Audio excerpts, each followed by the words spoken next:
And welcome back to my short informative. বন্ধু বান্ধৱীসকল, আমি সৰুৰে পৰা পৰুৱা দেখি আহিছোঁ, পৰুৱাৰ কথা শুনিও আহিছোঁ। পৰুৱা দেখাত সৰু পানী হ'লেও ইয়াৰ বহু অসাধাৰণ গুণ আছে। আজি আপোনালোকৰ লগত ডিছকাছ কৰিম পৰুৱাৰ কিছুমান আমোদজনক কথা। বলক তেন্তে দেৰি নকৰি ভিডিঅ'টো আৰম্ভ কৰোঁ। যেনেকৈ সকলো জীৱৰে প্ৰজাতি থাকে, সেইদৰে পৰুৱাও 1200 প্ৰজাতিৰ আছে। পৰুৱাৰ নিজৰ ওজনতকৈ কেইবাগুণো বেছি ওজনৰ বস্তু কঢ়িয়াব পৰাটো আমি মন কৰি আহিছোঁ। কিন্তু কিয় পৰুৱাই নিজৰ ওজনতকৈ বহুগুণে বেছি ওজন কঢ়িয়াব পাৰে, জানিবৰ বাবে ভিডিঅ'টো শেষলৈকে চাব। পৰুৱাৰ পেশীবোৰ সাধাৰণেই হয়, কিন্তু ইহঁতৰ পেশীবোৰ তন্নজাতীয় পদাৰ্থৰে অৰ্থাৎ অতি মিহি সূক্ষ্মভাৱে তৈয়াৰী। সেইবোৰ প্ৰসাৰণো হ'ব পাৰে, আকৌ সংকোচনো হ'ব পাৰে। এনে প্ৰসাৰণ সংকোচনৰ বাবে পেশীয়ে বল দিব পাৰে। পেশীয়ে সৃষ্টি কৰিব পৰা বল সেই তত্ত্ববোৰৰ মুঠ প্ৰস্থচ্ছেদৰ সমানুপাতিক। মানুহৰ ক্ষেত্ৰতো যদি কাৰোবাৰ বাহুপেশী ডাঙৰ হয়, তেতিয়া তাৰ প্ৰস্থচ্ছেদ বেছি হয় আৰু সি অধিক বল প্ৰয়োগ কৰিব পাৰে। পৰুৱাৰ দেহত তুলনামূলকভাৱে বেছি পেশী থাকে আৰু সেই পেশীবোৰ তেনেই পাতল। সেইবাবে সেই পেশীবোৰে বেছি বল প্ৰয়োগ কৰিব পাৰে। পৰুৱাই তাৰ আকাৰ তুলনাত প্ৰভূত পৰিমাণে বেছি ওজন কঢ়িয়াব পাৰে। মানুহৰ আকাৰ ডাঙৰ হ'লেও মানৱ দেহত তুলনামূলকভাৱে কম পেশী থাকে। সেইবাবে মানুহে নিজৰ ওজনতকৈ বহু বেছি ওজন বহন কৰিব নোৱাৰে।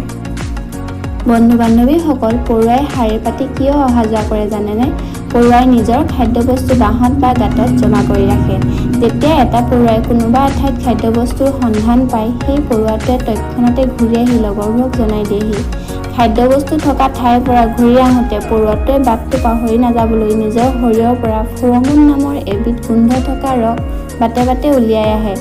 ইয়াৰ গোন্ধ অনুসৰণ কৰিয়েই পৰুৱাই ৰেল লাইনৰ দৰে শাৰী পাতি খাদ্যবস্তু সৰবৰাহ কৰে আৰু নিজৰ গাঁত বা বাঁহলৈ অহা যোৱা কৰে। এই গোন্ধৰ বাবে পৰুৱাই নিজৰ বাট ভুল নকৰে। পৰুৱা মাংসভোজী, তৃণভোজী বা সৰ্বভোজীও হ'ব পাৰে। সাধাৰণতে পৰুৱাই ফুলৰ ৰস বা কীট পতংগ আদি খাই জীয়াই থাকে, কিন্তু কিছু পৰুৱাই গুটি খায় আৰু কিছুৱে ভেঁকুৰ খাইও জীয়াই থাকে। বন্ধু বান্ধৱীসকল, পৰুৱাৰ উশাহ ল'বলৈ হৃৎপিণ্ড বা শ্বাসনলী নাথাকে। পৰুৱাৰ গাত থকা সৰু সৰু শুংবোৰৰ সহায়ত উশাহ লয়। পৰুৱাৰ ডাঙৰ ডাঙৰ ৰাজ্য থাকে, য'ত ৰাণী, চিপাহী আৰু খাদ্যবস্তু সন্ধান কৰিবৰ বাবে শ্ৰমিক পৰুৱা থাকে। পৰুৱাৰ ভিতৰত ৰাণী পৰুৱাৰহে পাখি থাকে। ৰাণী পৰুৱাৰ কাম হ'ল হাজাৰ হাজাৰ কণী পৰা আৰু বাকী পৰুৱাবোৰৰ কাম হ'ল ৰাণী পৰুৱাক ৰক্ষা কৰা, পোৱালীবোৰ ডাঙৰ দীঘল কৰা, চোৱা চিতা কৰা, বাহ বনোৱা আৰু খাদ্য যোগান ধৰা আদি। ৰাণী পৰুৱাৰ আয়ুস 20 বছৰ পৰ্যন্ত হ'ব পাৰে আৰু বাকী পৰুৱা 1ৰ পৰা 3 বছৰ পৰ্যন্ত জীয়াই থাকে।